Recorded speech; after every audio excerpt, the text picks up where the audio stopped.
Assalamualaikum warahmatullahi wabarakatuh. Perkenalkan, saya Nur Hasan HR STP MSI sebagai salah satu dosen tetap pada program studi teknologi hasil pertanian Fakultas Pertanian Universitas Riau. Video ini dibuat sebagai pernyataan diri dosen dalam unjuk kerja Tridharma Perguruan Tinggi atau PDD UKT-PT dalam proses sertifikasi dosen gelombang 1 tahun 2026 yang diselenggarakan oleh Kementerian Pendidikan Tinggi, Sains, dan Teknologi. Melalui video ini, saya akan menyampaikan pernyataan diri dosen dalam unjuk kerja Tridharma Perguruan Tinggi atau PDD UKT-PT pada bidang pengajaran. Adapun mata kuliah yang akan saya sajikan pada video pembelajaran ini adalah Fisiologi dan Teknologi Pasca Panen, di mana saya merupakan salah satu tim teaching pada tahun ajaran 2025 tahun 2024. Mata kuliah Fisiologi dan Teknologi Pasca Panen merupakan mata kuliah wajib kurikulum 2021 berbasis Outcome Based Education dengan kode FTP 3128, memiliki bobot 2 SKS teori dan 1 SKS praktek. Perkuliahan ini dilaksanakan sebanyak 14 kali pertemuan materi, ditambah 1 kali ujian tengah semester dan 1 ujian akhir semester. Mata kuliah Fisiologi dan Teknologi Pasca Panen dirancang untuk mendukung capaian pembelajaran 5 dan capaian pembelajaran 8, yaitu mampu menguasai prinsip rekayasa dan pengolahan pangan atau hasil pertanian secara umum maupun sumber daya pangan lokal Riau, untuk menghasilkan pangan yang aman dan bermutu. Serta CPA 8 mampu berpikir secara kritis, analitis, dan memiliki komitmen terhadap nilai-nilai etika bagi profesional dalam bidang pangan dan hasil pertanian.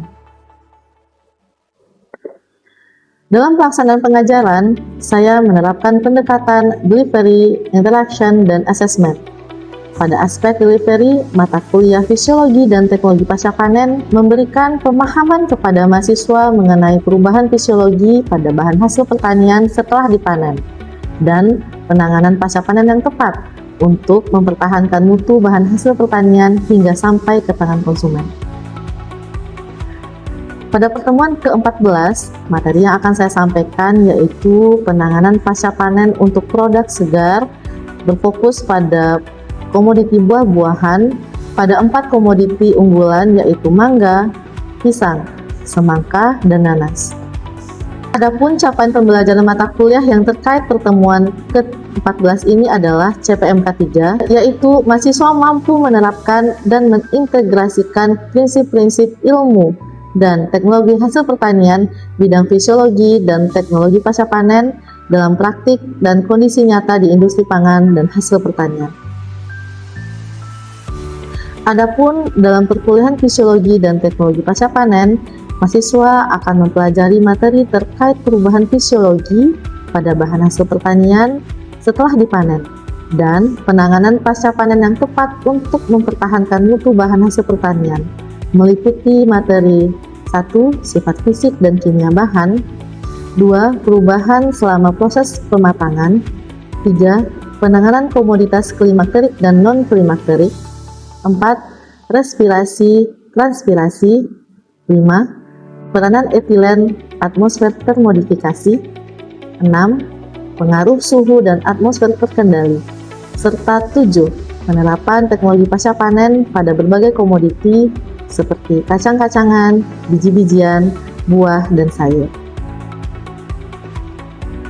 Dalam perkuliahan Fisiologi dan Teknologi Pasca Panen, berbagai media pembelajaran digunakan untuk mendukung proses pembelajaran yang interaktif, praktis, dan relevan, diantaranya slide berbasis multimedia dengan gambar, grafik, ataupun video pendek, materi berbasis studi kasus nyata, dan artikel ilmiah. Platform pembelajaran sebagai forum diskusi dan tanya jawab juga digunakan untuk mengevaluasi pemahaman mahasiswa seperti kuis interaktif, word wall, Kahoot, dan Quizizz. Selain itu, media kolaboratif seperti spreadsheet, Google Drive juga digunakan dalam pelaksanaan luaran proyek maupun studi kasus yang diberikan. Selanjutnya, pada aspek interaction, proses pembelajaran dilakukan secara tatap muka. Saya menggunakan metode pendekatan studi center learning melalui metode case based ataupun diskusi kelompok. Metode ini tidak hanya mendengarkan paparan materi, tetapi juga didorong untuk aktif berdiskusi dan memecahkan masalah atau studi kasus nyata yang terjadi di industri pertanian melalui interaksi langsung di kelas. Pada aspek asesmen, saya memastikan sistem penilaian dilakukan secara transparan, objektif, dan terukur sejak awal perkuliahan sesuai dengan kontrak perkuliahan. Adapun indikator penilaian mata kuliah terdiri dari beberapa komponen, yaitu partisipasi aktif sebesar 25%, proyek sebesar 25%, praktikum sebesar 10%, tugas sebesar 15%, kuis sebesar 5%, ujian tengah semester dan ujian akhir semester sebesar 10%. Selanjutnya, mari kita saksikan video proses pembelajaran untuk mata kuliah Fisiologi dan Teknologi Pasca Panen pertemuan ke-14 dengan materi bahasan penanganan pasca panen produk segar, komoditi buah-buahan. Selamat menyaksikan. Bismillahirrahmanirrahim. Assalamualaikum warahmatullahi wabarakatuh. Waalaikumsalam warahmatullahi wabarakatuh. Selamat pagi, salam sejahtera buat kita semua. Pagi Bu. Bagaimana kondisinya hari ini? Alhamdulillah baik. Baik, hari ini kita bertemu kembali di perkuliahan Fisiologi dan Teknologi Pasca Panen untuk pertemuan ke-14. Nah, semoga pembelajaran kita hari ini berjalan dengan lancar. Sebelum kita mulai, kita membaca Bismillahirrahmanirrahim. Bismillahirrahmanirrahim. Nah, hari ini sebelum kita mulai pembelajaran kita, saya ingin mereview sedikit pelajaran di minggu lalu gitu ya. Nah, sebelum review dimulai, kita sebaiknya melakukan absensi. Rekan-rekan bisa akses satu undrinya dan melakukan absensi secara mandiri. Silahkan. Apakah sudah selesai melakukan absensi? Baik, kita akan lanjut ke sesi berikutnya. Hari ini kita akan masuk ke materi penanganan pasca panen terkait dengan produk segar, khususnya untuk buah-buahan. Sebelum kita mulai ke materi kita hari ini, saya ingin kita sama-sama mereview kembali pertemuan kita di minggu lalu. Adakah yang masih ingat kita mempelajari apa di minggu lalu? Izin Bu, saya. Ya, silakan Genta. Itu tentang peranan etilen dalam proses pemasakan. Etilen itu adalah hormon pada tumbuhan yang berbentuk gas yang terjadi yang berada secara alami pada seluruh tumbuhan dan berada di fase ketika pemasakan. Baik, terima kasih atas jawaban dari Genta tadi terkait dengan materi kita minggu lalu, yaitu adalah terkait dengan etilen sebagai pemicu untuk proses pematangan. Nah, etilen ini dalam proses pasca panen itu memberikan pengaruh yang positif dan juga yang negatif begitu ya. Jadi dia bisa membantu percepatan pematangan untuk komoditi begitu. Nah, bagaimana sebetulnya kaitannya dengan materi kita minggu ini? Nah, kalau kita bahas etilen itu identik dengan jenis-jenis produk segar ya. Iya Bu. Nah, pernah dengar istilah klimakterik dan non klimakterik? Nah, hari ini kita akan membahas lebih lanjut begitu ya, bagaimana sih penanganan pasca panen untuk produk segar dikhususkan untuk buah-buahan. Nah, itu sangat berkaitan dengan materi kita minggu lalu begitu ya. Baik, kita akan lanjut ke materi kita hari ini. Jadi poin-poin yang akan kita pelajari hari ini adalah terkait dengan bagaimana karakteristik buah klimakterik dan non klimakterik, kemudian bagaimana tahapan pasca panennya untuk produk buah-buahan, kemudian bagaimana bentuk kerusakannya, dan tentu kita juga harus menemukan apa solusinya. Nah, jadi itu kurang lebih 4 poin yang akan kita pelajari hari ini. Baik, untuk selanjutnya kita akan masuk ke materi yang pertama. Nah, sebelum masuk, ada lagi pertanyaan pematik ya untuk materi ini. Nah, ini adalah kondisi-kondisi yang kita ketemu real di sehari-hari gitu ya. Nah, yang pertama ada mengapa sih buah mangga dan pisang yang tadinya bagus di luar begitu ya, bisa ternyata di dalamnya terjadi pembusukan begitu ya. Nah, kalau pada buah pisang, mengapa justru pisang itu ketika kita simpan di suhu dingin justru dia tidak bagus gitu ya karakteristiknya. Nah, pada buah semangka kita temukan kalau misalnya dia sudah mengalami proses minimali proses namanya, atau sudah dirusak, sudah dilakukan pemotongan. Kenapa kalau kita simpan di suhu dingin dia masih segar. Nah, itu adalah fenomena-fenomena yang kita temukan di lapangan. Nah, kira-kira dari tiga fenomena ini, adakah yang bisa menjelaskan? Baik, Anjani, silahkan. Izin menjawab Bu, untuk kenapa mangga sama pisang yang mulus di luar tapi di bagian dalamnya itu bisa busuk. Buah mangga sama buah pisang itu kan buah yang klimaterik, yaitu buah yang dia itu mengalami lonjakan respirasi kalau misalnya setelah dipanen. Jadi ketika udah dipanen, buah mangga sama pisang itu kalau disimpan di suhu yang hangat, terus juga sirkulasi udara dari tempat penyimpanannya itu kurang bagus, gas etilen sama gas etilen yang dihasilkan itu akan terakumulasi. Terus kecepatan metabolisme di bagian dalam buah itu tuh nggak sebanding sama kecepatan panas sama gasnya itu keluar. Makanya buah yang di bagian dalam itu lebih cepat mengalami pembusukan daripada bagian luar buahnya. Itu makanya buah pisang sama mangga itu di luarnya itu bisa mulus, tapi dia ternyata di dalamnya busuk. Baik, terima kasih banyak atas penjelasan Anjani. Kita berikan aplaus bersama. Nah, baik, kita selanjutnya melihat juga kondisi yang kita temukan ya, karena mendengar mungkin agar mutunya terjaga, umur simpannya bisa lama, semua komoditi kita masukkan ke kulkas begitu ya. Padahal tidak semua komoditi atau bahan hasil pertanian itu harus diperlakukan sama. Nah, contohnya kita lihat ada pisang begitu ya.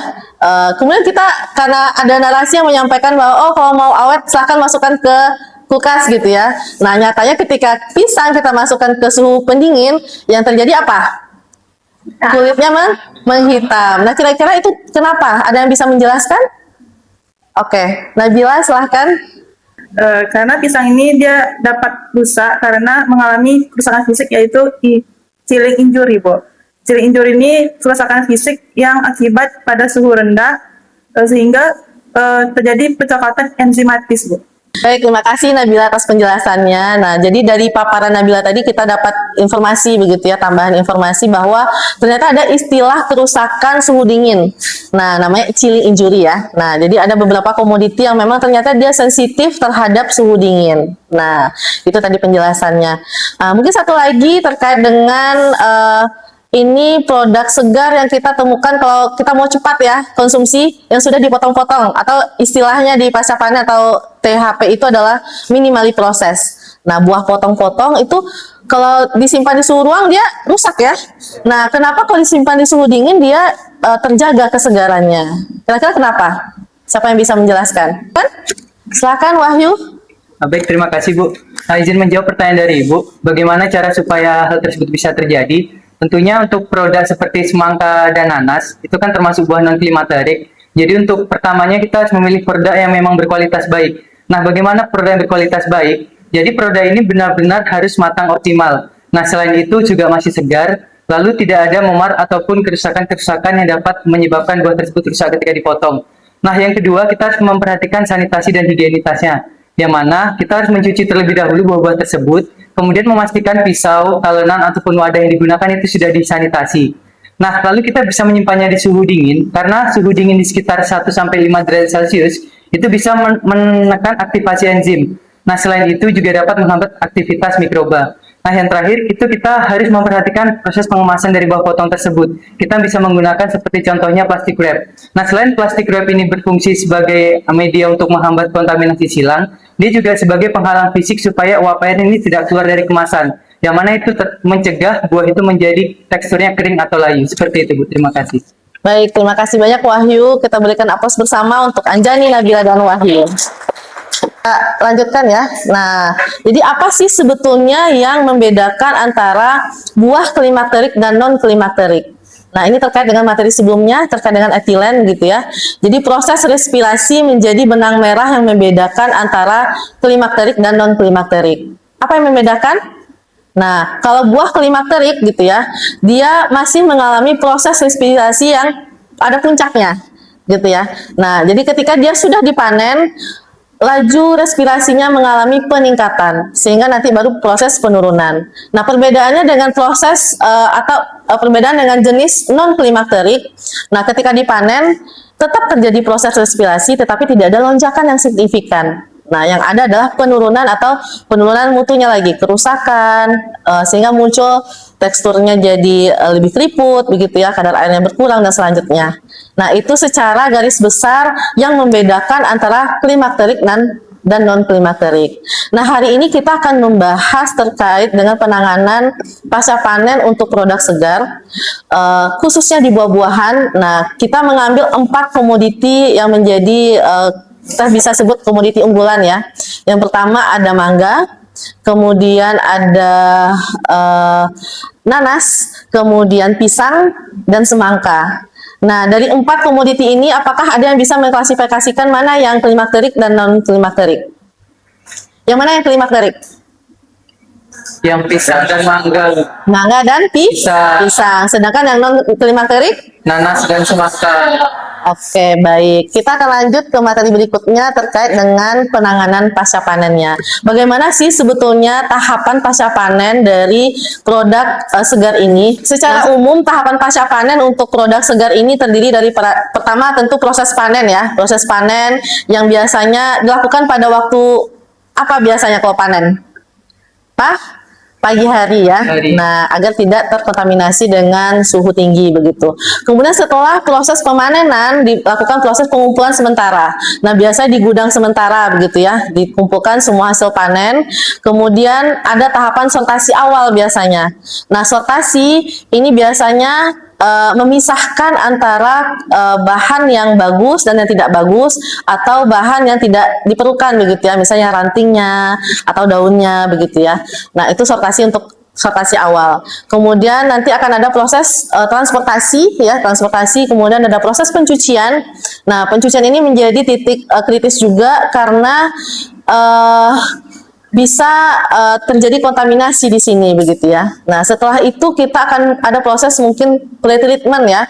Macam-macam nih ke produk segar. Di antaranya mungkin ada pre-cooling atau bahkan proses perlakuan panas begitu ya, tergantung dari karakteristik dari si bahannya.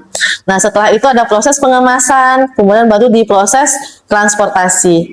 Nah, ini adalah tahapan-tahapan secara umum untuk proses penanganan pasca panen.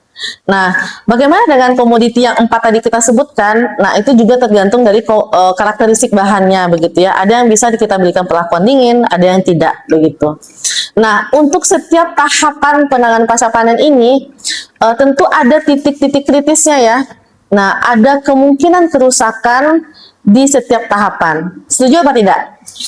Setuju ya. Jadi ada kemungkinan kerusakan di setiap tahapan. Apa kira-kira bentuk kerusakannya? Coba kita lihat di slide berikutnya. Nah, ini adalah bentuk-bentuk kerusakan pasca panen yang kita temukan di lapangan ya. Kita coba lihat misalnya pada buah semangka atau pada komoditi lainnya, kita bisa klasifikasikan kerusakannya adalah kerusakan mekanis, kerusakan fisiologis, dan kerusakan mikrobiologis. Nah, kalau mekanis biasanya kerusakan yang disebabkan pada proses mungkin panen ya, atau bahkan distribusinya. Nah, bentuk kerusakannya seperti apa? Ada pecah, memar, atau luka begitu ya. Nah, biasa mungkin menggunakan alat atau karena dia dalam jumlah yang banyak terjadi benturan ya. Nah, pada proses transportasi tidak dilakukan pengemasan yang baik juga memungkinkan terjadinya kerusakan. Nah, biasanya kerusakan ini dilihat setelah beberapa waktu. Nah, mungkin waktu hari pertama panen tidak terlihat, tetapi setelah 2-3 hari baru terlihat ada memar. Nah, itu bisa kita klasifikasikan sebagai kerusakan mekanis. Nah, bagaimana dengan kerusakan fisiologis? Nah, tadi sudah disebutkan oleh rekannya, ada seperti chilling injury gitu ya, atau pematangan yang tidak merata gitu ya. Nah, itu atau kehilangan air, atau dia segera layu gitu ya. Itu adalah perubahan fisiologis, perubahan yang terjadi di dalam bahan. Nah, gitu. Kemudian ada lagi namanya kerusakan mikrobiologis. Nah, kalau mikrobiologis berarti ada pemicunya ya. Nah, bisa jadi karena hama atau penyakit gitu ya, atau ada busuk di sebetulnya di dalam buahnya yang tidak terdeteksi begitu ya. Kemudian ada juga istilahnya kapang ya, atau pada istilahnya ada jamur begitu kurang lebih. Nah, itu adalah tahapan pasca panen dan bentuk-bentuk kerusakannya. Nah, ini sedikit terkait penelitian ya. Ini uraian terkait dengan apa sih penelitian-penelitian terkait penanganan pasca panen ini yang bisa kita pelajari, tadi sudah disampaikan oleh Yulianto ya, ada coating, kemudian ada juga aplikasi bakteriosin untuk menekan pertumbuhan bakteri ya, untuk nanti bisa berdampak ke warna, kemudian juga kandungan-kandungan di dalam bahan begitu ya. Nah, dari materi-materi yang sudah kita pelajari barusan, saya ingin rekan-rekan juga lebih mendalami terkait dengan materi ini, khususnya untuk 4 komoditi yang menjadi materi kita. Nah, ada nanti kita akan bentuk menjadi 4 kelompok. Apa yang perlu kita pelajari untuk masing-masing kelompok? Coba saudara telusuri ya, kira-kira apa bentuk kerusakan yang saudara temukan untuk masing-masing komoditi. Kemudian apa penanganan yang tepat digunakan untuk kerusakan yang ditemukan gitu ya, yang ditemukan yang biasa kita temukan dalam kehidupan sehari-hari. Kemudian dalam proses penerapan solusinya ada tidak kendala atau mungkin tantangan yang akan dihadapi begitu kurang lebih. Bisa dipengerti? Bisa, Bu. Baik, silahkan dibentuk kelompoknya dan dilakukan diskusi singkat ya. Nanti kita akan bentuk 4 kelompok, kemudian diskusi sebentar. Masing-masing kelompok mungkin 2-3 menit untuk menyampaikan hasil gagasannya.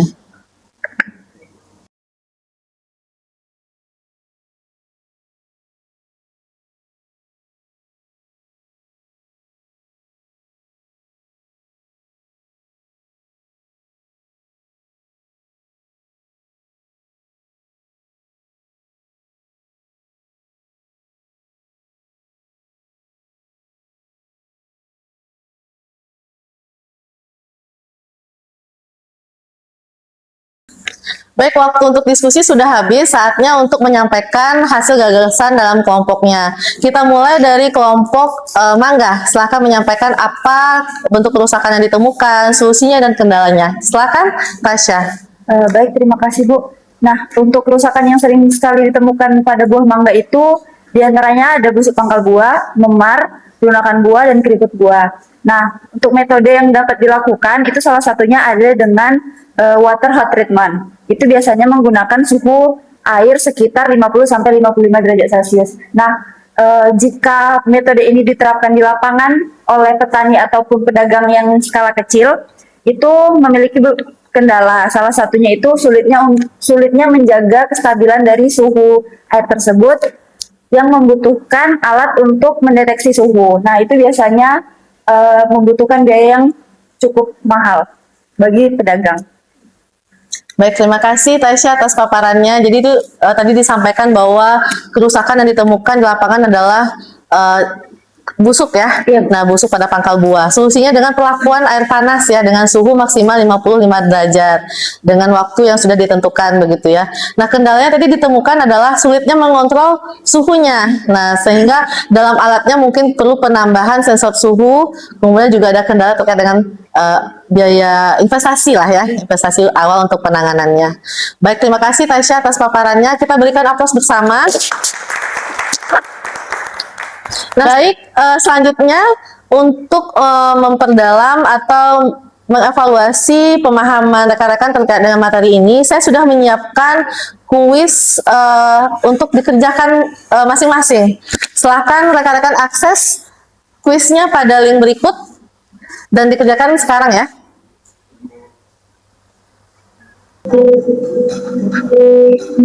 Mana suaranya? Ini ya. Baik, terima kasih atas kerjasamanya dalam pelaksanaan kuis. Ini hasilnya ada 3 teratas, Saudara Arya, Andrisia, Cius, dan Wulan. Mana orangnya? Baik, kita berikan aplaus bersama. Baik, kita sudah masuk ke sesi akhir terkait dengan pertemuan hari ini. Saya sudah menyiapkan 4 studi kasus untuk rekan-rekan telusuri di setiap kelompoknya. Jadi ada 4 kasus, masing-masing kelompok mengerjakan 1 kasus terkait dengan apa kasus yang diberikan, kemudian apa yang perlu dicermati, dan apa yang perlu disiapkan untuk keluarannya. Rekan-rekan bisa akses di Selasi Undri masing-masing, kemudian bagaimana teknis pengerjaan, luarannya, kemudian rubrik penilaiannya, serta kapan dikumpulkan, rekan-rekan bisa lihat di LMS atau Selasi Undri. Kemudian kasus ini akan rekan-rekan presentasikan pada pertemuan ke-15. Sampai sini cukup dipahami? Baik. Kita sudah berada di sesi penutup.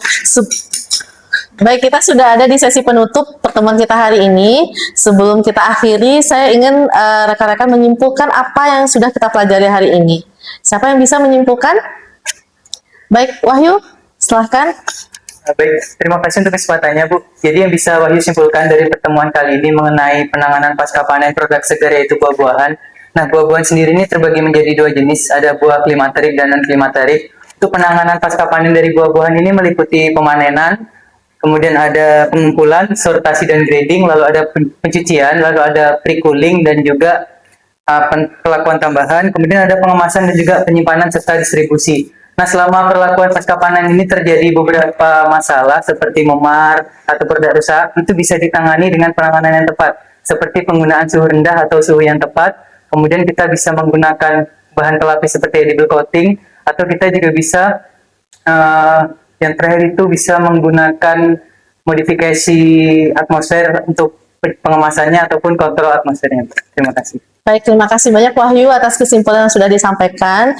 Jadi hari ini berdasarkan materi yang sudah kita pelajari, kita bisa menyimpulkan bahwa fisiologis dari bahan hasil pertanian produk segar itu, khususnya untuk buah-buahan, itu berbeda-beda karakteristiknya ya, tergantung dari kategorinya. Yang bisa kita kategorikan secara garis besar yaitu buah klimakterik dan non-klimakterik. Kemudian, masing-masing dari jenis komoditi ini memiliki penanganan yang berbeda juga gitu ya, dan kemungkinan ada terjadinya kerusakan di setiap proses pasca panen.